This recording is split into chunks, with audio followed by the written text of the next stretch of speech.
देशाची अर्थव्यवस्था महाराष्ट्राचीच होईल असा ठाम विश्वास देखील या ठिकाणी व्यक्त करतो. परंतु एखादं राज्य म्हणजे काही केवळ आर्थिक औद्योगिक प्रगती नव्हे. गेल्या 3.5 वर्षामध्ये महायुतीच्या सरकारने राज्याला सांस्कृतिक दृष्ट्या एक चेहरा दिला. मराठी भाषेचा गौरव वाढवण्याचा, मराठी भाषेला ज्ञानभाषा करण्याचा संकल्प केला. मराठीवर प्रेम करणाऱ्या सगळ्यांची जबाबदारी आता वाढली आहे. छोट्या छोट्या प्रयत्नातून यशाचा महासागर तयार होतो. मराठीचा हा महासागर आपल्याला तयार करायचा आहे. मराठीचा झेंडा 7 समुद्रापलीकडे आपल्याला फडकवायचा आहे. आणि म्हणून पालकमंत्री म्हणून मी दरवर्षी या ठिकाणी ध्वजारोहण करीत असतो. प्रत्येक वेळी ठाणे जिल्ह्याच्या विकासाचा आलेख उंचावत असताना पाहून समाधान आणि आनंद वाटतो. आज ठाणे जिल्ह्यातल्या प्रशासनाने चांगली कामगिरी केलेली आहे.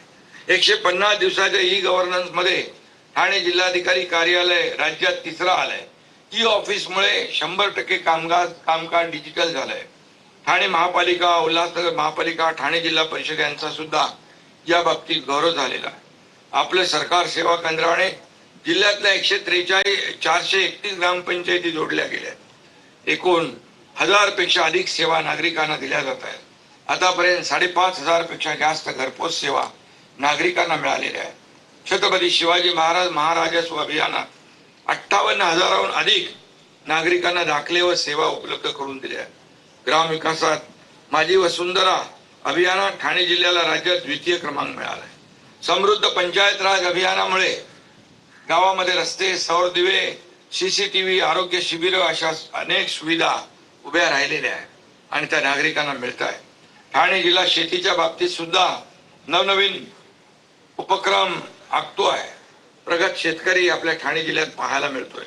यावेळेस विविध योजनांमधून 46 शेतकऱ्यांना नवीन विहिरी देण्यात आल्या. आधुनिक शेती पद्धती आणि पारंपरिक बियाणांचं संवर्धन यामुळे उत्पादन आणि उत्पन्न वाढत आहे. माझं गाव आरोग्य संपन्न गाव या अभियानाची देखील चांगली सुरुवात या ठिकाणी आपण पाहतोय. सुमारे 1,500 रुग्णांना घरपोच सेवा या ठिकाणी आपण दिली जाते. सिकलसेल अभियानात 6 लाख तपासण्या केल्या आहेत.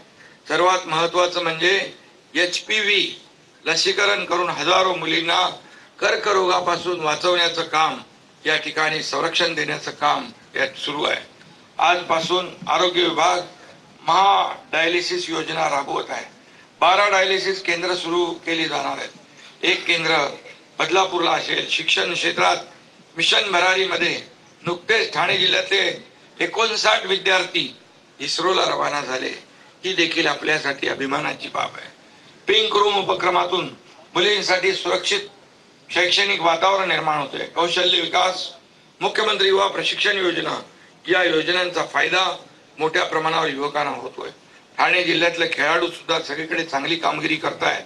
त्यांच्या टॅलेंटला देखील आपण प्रोत्साहन देतोय. आपण क्रीडा संस्कृती जोपासणाऱ्या 9 शाळांना प्रोत्साहन अनुदान सुद्धा दिलंय.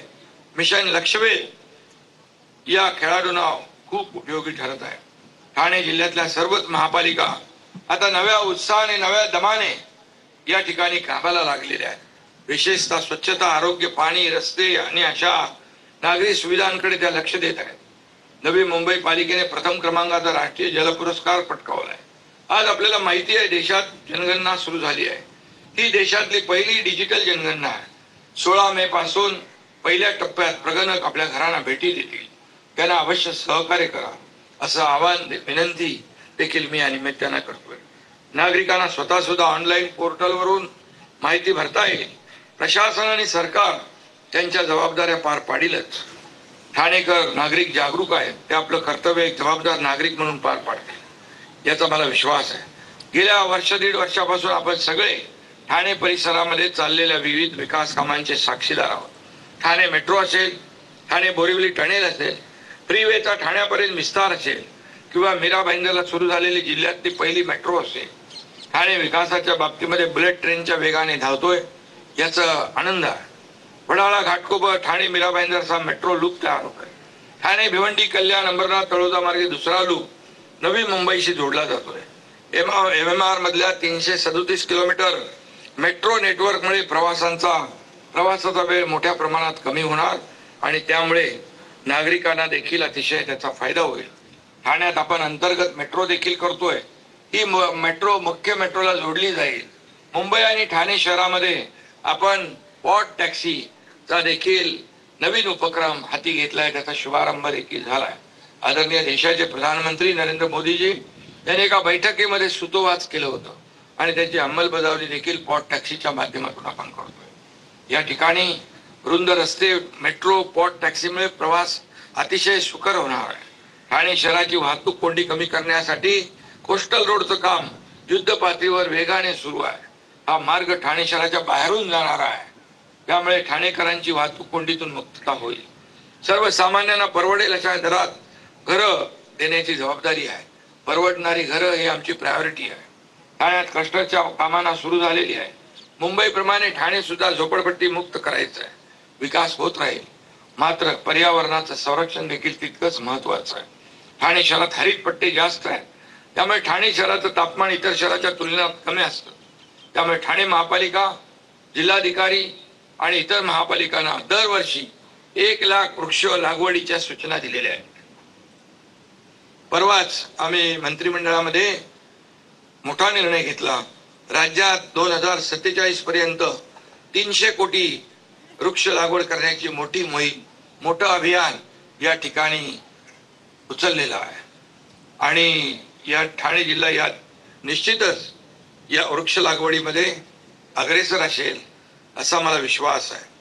जिल्ह्यातल्या महत्वाच्या अशा काळू धरणाच्या कामाला देखील वेग देण्याचे निर्देश आम्ही दिलेले आहेत. त्यासाठी जवळपास 450 कोटी रुपये आपण MMRDAच्या माध्यमातून इरिगेशन डिपार्टमेंटकडे वर्ग केलेले आहेत.